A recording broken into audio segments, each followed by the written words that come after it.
जयपुर ग्रामीण के शाहपुरा में पुराना दिल्ली रोड से पीपली स्टैंड मार्ग पर यातायात नियमों की धज्जियां उड़ाते ओवरलोड वाहन खुलेआम दौड़ रहे हैं, लेकिन जिम्मेदार विभागों की चुप्पी पर कई गंभीर सवाल खड़े हो रहे हैं।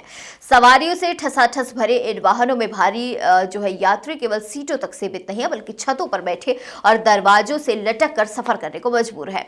हैरानी की बात यह है कि सब ये जो हो रहा है वो प्रशासन और परिवहन विभाग की आंखों के सामने हो रहा है, फिर भी कार्रवाई नदारद है। क्षेत्र में रोजाना दर्जनों वाहन क्षमता से कई गुना अधिक सवारियां भरकर फर्राटे भरते नजर आते हैं। नियमों की खुलेआम अवहेलना करने वाले वाहन चालकों के हौसले इतने बुलंद है कि उन्हें न पुलिस का डर है और न ही परिवहन विभाग का।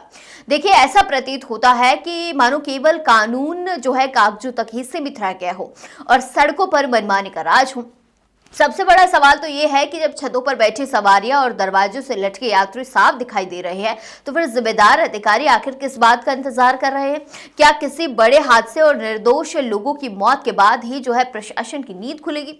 यदि दुर्घटना होती है तो उसकी जवाबदेही कौन तय करेगा? स्थानीय लोगों का आरोप है कि लंबे समय से ओवरलोड वाहनों का संचालन जारी है, लेकिन परिवहन विभाग और पुलिस प्रशासन प्रभावी कार्रवाई करने में विफल साबित हुआ है।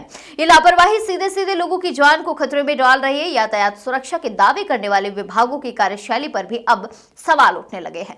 सड़क सुरक्षा सप्ताह और जागरूकता अभियानों पर लाखों रुपए खर्च किए जाते हैं, लेकिन जमीनी हकीकत यह है कि मौत को दावत देते ये वाहन बेखौफ सड़कों पर दौड़ रहे हैं।